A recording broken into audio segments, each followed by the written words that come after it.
নমস্কার বন্ধুরা, welcome to Manasi home diary. কেমন আছো সবাই? আশা করি সবাই ভালো আছো। তো আজকে আমি তোমাদের জন্য একটি নিরামিষ দিনের রেসিপি নিয়ে চলে এসেছি, আলু কচুর দম। তার জন্য দেখো আমার এখানে নিয়ে নিয়েছি আলু আর কচু ডুমো ডুমো করে কেটে ধুয়ে নিয়েছি। এবার দেখো একটা কড়াইয়ে আমি কিছু গোটা মশলা নিয়ে নিয়েছি। তার মধ্যে আছে জিরে, ধনে, শুকনো লঙ্কা, এলাচ, দারচিনি আর তেজপাতা।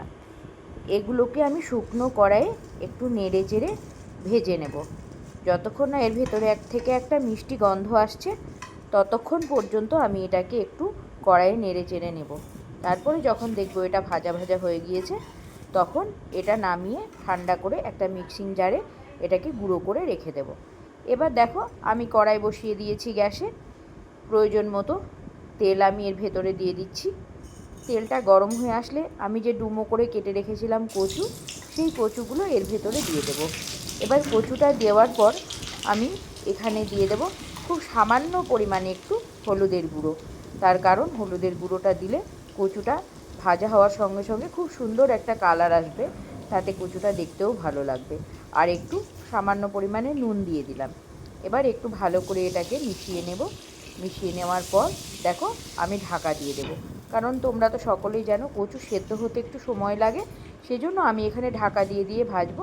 তাতে আমার সময়টাও কম লাগবে আর কচুটাও তাড়াতাড়ি ভাজা হয়ে যাবে। দেখো কচুতে কত সুন্দর লাল একটা রং চলে এসেছে।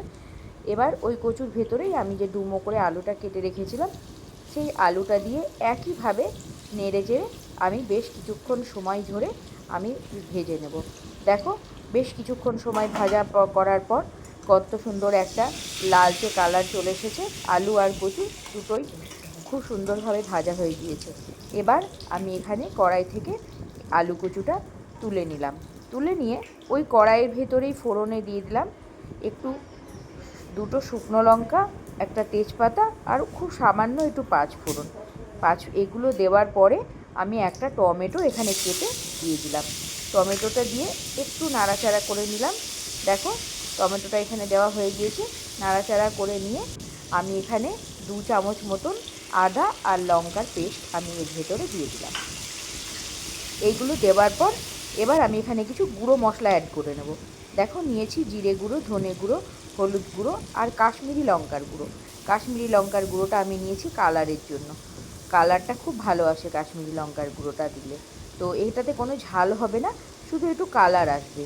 এবার খুব সামান্য পরিমাণে আমি একটু এর ভেতরে জল দিয়ে দিলাম। জল দিয়ে আর সামান্য 1 পিঞ্চ হিং দিয়ে দিলাম। কারণ যেহেতু নিরামিষ রান্না তো, তাই হিং দিলে ফ্লেভারটা একটু ভালো আসে। তোমরা যদি মনে করো ফোড়নটা দেওয়ার সময় হিংটা দিয়ে দেবে, তাতেও হবে। তো আমি দেখো সব দিয়ে এটাকে একটু খুব ভালো করে মিশিয়ে নেব। মিশিয়ে নেওয়ার পর একটু নুন আর পর্যাপ্ত পরিমাণে সামান্য একটু চিনি আমি এর ভেতরে মিশিয়ে দিলাম। এবার এটাকে ভালো করে নেড়ে নিয়ে আবার ঢাকা দিয়ে দেবো। তার ফলে দেখো টমেটোটা বেশ নরম হয়ে এসেছে এবং মশলাটা থেকেও অনেকটা তেল ছেড়ে এসেছে। মোটামুটি আমার মশলাটা কষানো হয়ে এসেছে। এবার মশলাটা খুব ভালো করে কষানো হয়ে গেলে টমেটোটা দেখো সেদ্ধও হয়ে গিয়েছে। এবার এর ভেতরে যে আলু আর কচুটা আমি ভেজে রেখেছিলাম সেটা এর ভেতরে দিয়ে দেবো। আলু কচুটা দিয়ে ভালো করে মিশিয়ে নেব। দেখো মেশানো হয়ে গিয়েছে আমার। এবার আমি যেটা করব সেটা হচ্ছে খুব সামান্য একটু জলের ভেতরে দিয়ে দেবো, বেশি না, খুব সামান্য অল্প পরিমাণে একটু জল আমি এর ভেতরে অ্যাড করে দিলাম। এবার আবার ঢাকা দিয়ে দিলাম। ঢাকা দিয়ে আমি 5 মিনিট মতো এইভাবেই রেখে দেবো। 5 মিনিট পর ফিরে এসেছি। তাতে দেখো এই রকম জলটাও টেনে গিয়েছে আর মশলাটাও প্রায় কি ভাজাই হয়ে গিয়েছে। মশলাটা কষানো হয়ে গিয়েছে। এবার এর ভেতরে আমি অল্প করে একটু জল দিয়ে দিলাম। অবশ্যই গরম জল দিও বন্ধুরা। গরম জল দিলে তরকারির স্বাদটা খুব ভালো আসে, আর তা নাহলে ঠান্ডা জল দিলে স্বাদটা অনেকটা নষ্ট হয়ে যায়। তো এবার আমি আবার ঢাকা দিয়ে দিলাম। ঢাকা দিয়ে 2 মিনিট মতন পরে ফেরত আসলাম। দেখো ঢাকাটা খুলে নিয়েছি। আমার এখানে আলু কচু সব মোটামুটি সেদ্ধ হয়ে গিয়েছে। আমি দেখে নেব একবার সেদ্ধ হয়েছে নাকি। তো চলো দেখো কত সুন্দর আমার রান্নাটা হয়ে গিয়েছে। এবার দেখো আমি আরেকবার মিশিয়ে দেবো এটাকে ভালো করে। মিশিয়ে দেওয়ার পর দেখে নেব যে আলু আর কচুটা সেদ্ধ হয়েছে কিনা। দেখো কচুটাও খুব সুন্দর সেদ্ধ হয়েছে, আলুটাও এখানে সেদ্ধ হয়ে গিয়েছে। তো এবার আমার রান্নাটা হয়ে গিয়েছে।